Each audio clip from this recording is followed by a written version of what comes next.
O equilíbrio do intestino é fundamental para a saúde geral e isso se torna ainda mais relevante no caso das mulheres. Fatores como o ciclo menstrual, alterações hormonais e o estresse podem impactar diretamente a saúde intestinal feminina, trazendo desafios para a digestão e o bem-estar. Hoje a gente vai conversar com a Leila Hashimoto, que é doutora em ciências pela USP e nutricionista especialista em saúde intestinal, sobre como regular o intestino das mulheres e a importância da nutrição nesse processo. Doutora, bom dia, seja muito bem-vinda. Bom dia, Wicca. Um prazer falar com vocês aqui. Obrigada pelo convite. Prazer recebê-la também. Assunto importante, né? Que a gente trata pouco, inclusive. Por que então que a saúde intestinal é tão importante para o bem-estar geral de todas as pessoas, mas especialmente das mulheres? Olha, a gente pensa que Desculpa. A gente pensa que o intestino só funciona para absorção de nutrientes, mas ele vai muito além disso. A gente sabe que 70% das nossas células do sistema imune estão presentes ali no trato gastrointestinal. E é por isso que é tão importante de cuidar. Outras inúmeras funções, como regulação do ciclo menstrual, também vêm pelo equilíbrio de bactérias que existem no intestino. Então, são muitas funções associadas a ele e não só absorção de nutrientes, como se pensava anteriormente. Doutora, eu já ouvi especialistas dizerem que o intestino é como se fosse o nosso segundo cérebro, algo nesse sentido. Qual que é a opinião da senhora com relação a isso e por que eles defendem essa ideia? Exato, existem muitos estudos científicos reforçando essa ideia de que há uma comunicação direta entre cérebro e intestino. A gente tem neurotransmissores sendo produzidos no intestino, como, por exemplo, a serotonina, o hormônio da felicidade, que vai comunicar até o cérebro muitas funções. Inclusive, o funcionamento intestinal depende da produção de serotonina. Então, essa comunicação de eixo intestino-cérebro serve para controlar emoções, controlar o nosso humor, controlar a imunidade, controlar essa motilidade intestinal, tudo isso por conta da comunicação entre eixo cérebro e intestino. Tá certo. E a gente ouve sempre falar que as mulheres têm mais problemas intestinais do que os homens. Isso é verdade? E o que pode justificar isso? Isso é verdade, isso é verdade. É comum as mulheres terem mais constipação, mas não é normal. É importante que a gente entenda isso. Acontece por inúmeros fatores, né? A gente tem ali os hormônios femininos que acabam, em algumas fases do ciclo menstrual, favorecendo a constipação, tá? Em mulheres que também não cuidem tanto da sua alimentação, não consumam fibras da forma suficiente, não consumam água da forma suficiente.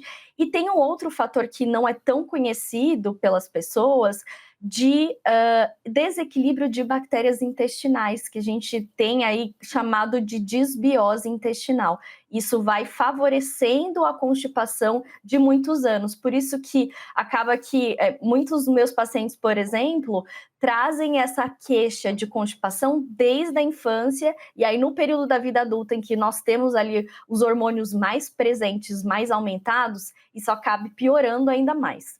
Tá explicado, então. Agora, a pessoa que está nos acompanhando, aquela mulher que sente, né, que tem problemas ali, está com o intestino desregulado, quais são os alimentos que podem contribuir para essa regulação?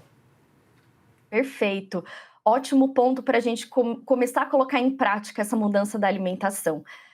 Nós temos, claro, alimentos que têm mais fibras na composição, como frutas, legumes e verduras, são bem conhecidos por melhorar o intestino. Existem alguns deles que eu vou chamar a atenção aqui de vocês, para vocês já conseguirem incluir na dieta. Então, mamão é uma fruta extremamente laxativa, nós temos a laranja e temos estudos científicos falando sobre o kiwi. 2 unidades de kiwi por dia já ajudam no funcionamento intestinal. A outra questão é incluir também alimentos que tenham bactérias boas. Como eu te falei, o desequilíbrio de bactérias intestinais pode provocar também, ajudar a provocar essa constipação. Por isso, iogurtes naturais, que são aqueles com 2 ingredientes ou o mínimo de ingredientes possíveis, contém na sua composição bactérias boas que podem ajudar a regular o intestino. E claro, nesse tempo seco, né, como a gente estava observando, as queimadas também ajudam o corpo a se desidratar. A hidratação acaba sendo um fator ainda mais importante nessa mulher com a constipação. Tá, e esses iogurtes, esses produtos que são vendidos o tempo todo aí prometendo ajudar nessa questão do intestino, isso ajuda mesmo? Isso pode ser benéfico? É necessário? Perfeito. Depende do iogurte, né? Quando a gente fala de iogurtes que tenham menos açúcar adicionado, iogurtes que tenham menos gordura, eles são benéficos por conta da composição natural de bactérias boas, como, por exemplo, lactobacillus e bifidobactérias. Ajudam, mas não vão ser a solução do problema se outros fatores acabarem piorando o intestino. Então é preciso cuidar de um global, é a dieta como um todo, e não existe alimento que seja milagroso para funcionar o intestino de forma completa. Perfeito. Então, recapitulando, cuidado ali com a alimentação, incluir frutas, legumes e a ingestão de muito líquido, né? Isso aí são pontos importantíssimos. A questão do iogurte também está esclarecida e eu queria entender um pouco mais sobre a carne. Ajuda ou atrapalha? Como que a carne que a gente consome todos os dias pode impactar também na saúde intestinal? A carne vermelha, em específico, tem alguns componentes que acabam piorando um pouco mais a constipação. Não quer dizer que a gente não possa consumir carne, mas a redução do consumo da carne vermelha em específico, de embutidos também, vai auxiliar o intestino a funcionar melhor e a ter uma melhor digestão, no organismo. Certo. Às vezes a pessoa se acostuma ali a ter um mal-estar ou algo nesse sentido. Quais são os sinais mais comuns de que a pessoa precisa começar a olhar com mais atenção para esse problema da saúde do intestino, da saúde intestinal? Quando que a pessoa precisa buscar, por exemplo, a ajuda de um profissional? Ou como entender que tem algo de errado ali que merece um pouco mais de atenção? Quando a frequência de idas ao banheiro, vai se espaçando, isso é importante. Ir ao banheiro todos os dias é fundamental, porque você precisa eliminar toxinas todos os dias. E por isso, idas ao banheiro é algo importante para considerar. A consistência das fezes mais endurecidas.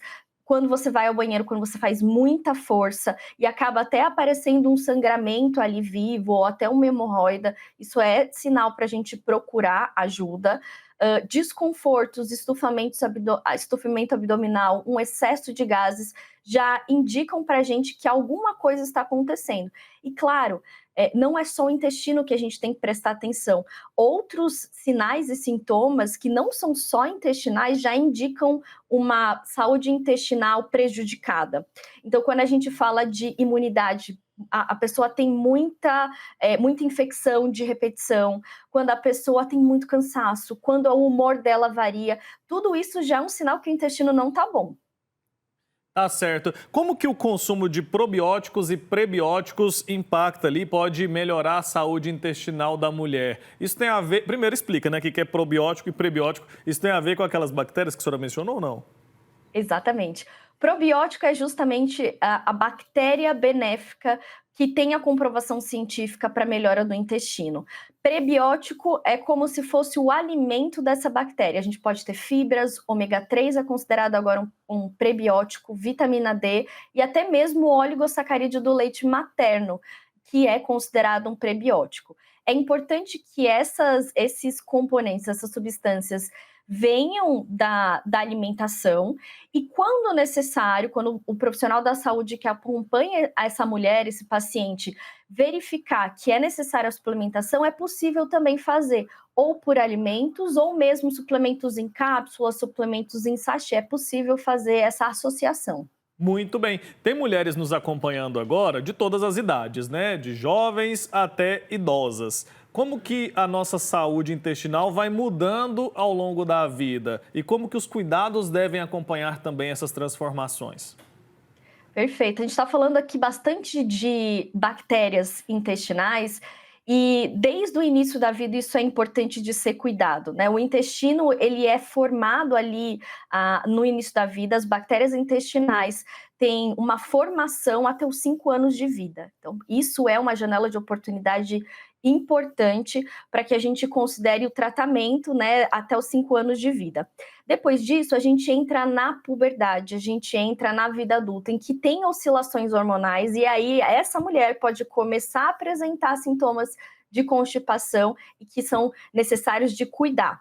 Depois, no envelhecimento, na menopausa, também por oscilações hormonais, mudanças do corpo dessa mulher, vão fazendo com que as bactérias intestinais comecem a ficar menos diversas, as bactérias intestinais tenham uma alteração, e por conta dos hormônios, a mulher na menopausa também tem mais problemas no intestino, mais constipação. Então, em todas as idades, a gente poderia resumir dessa forma: é preciso cuidar do intestino. Perfeito. Hoje em dia está todo mundo estressado, né? Como que o estresse impacta também na saúde intestinal?